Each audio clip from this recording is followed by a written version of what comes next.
Bienvenue à cette nouvelle vidéo où psychologie et foi se croisent pour explorer les significations profondes des pratiques bibliques. Aujourd'hui, nous allons analyser une pratique souvent mentionnée dans l'Ancien Testament, se couvrir de sacs et jeter de la poussière ou des cendres sur sa tête. Pourquoi cette coutume? Quelle est sa signification spirituelle? Et surtout, quelles implications psychologiques pouvons-nous en tirer? Dans la Bible, porter un sac et se couvrir de poussière est un acte de deuil, de repentance ou d'humiliation.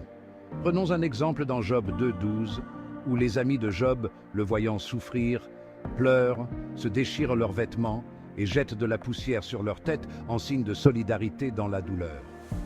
Cette coutume était commune au Proche-Orient ancien. Les sacs, souvent en toile de jute, symbolisaient la privation, la souffrance, et les cendres ou la poussière représentaient la fragilité de l'humanité, car tu es poussière et tu retourneras à la poussière. Genèse 3:19. Cela reflétait une reconnaissance physique et visible du chagrin ou du péché.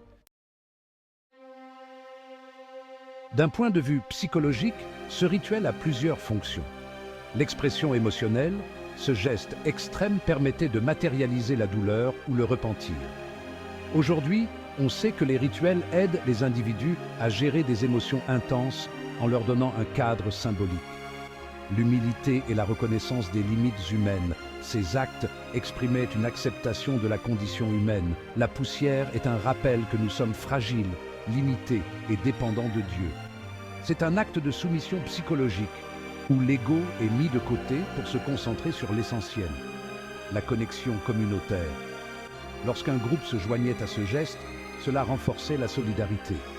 Des études modernes montrent que partager un rituel collectif aide à réduire le sentiment d'isolement dans la souffrance. Aujourd'hui, bien que nous ne jetions plus de poussière sur nos têtes, des équivalents existent. Par exemple, les vêtements noirs en période de deuil ou les gestes de pénitence dans certaines traditions religieuses jouent un rôle similaire. Exprimer une émotion intérieure de manière extérieure. Ces rituels, qu'ils soient anciens ou modernes, montrent l'importance pour l'être humain d'avoir des gestes tangibles pour traiter l'intangible. Les croyants peuvent tirer deux leçons de cette pratique. 1. Exprimer nos émotions à Dieu. Parfois, il est nécessaire de reconnaître nos douleurs ou nos fautes devant Dieu de manière tangible, que ce soit par la prière ou le jeûne. 1. Prendre conscience de notre fragilité. Psychologiquement, cela nous aide à lâcher prise, à reconnaître que nous avons besoin de soutien divin et humain pour avancer. Pause 4S. La pratique de se couvrir de sacs et de poussière dans la Bible nous rappelle l'importance de reconnaître nos émotions, de chercher à nous connecter avec Dieu et avec les autres dans nos moments difficiles. Si cette analyse vous a touché, n'oubliez pas de liker, de vous abonner et de partager cette vidéo.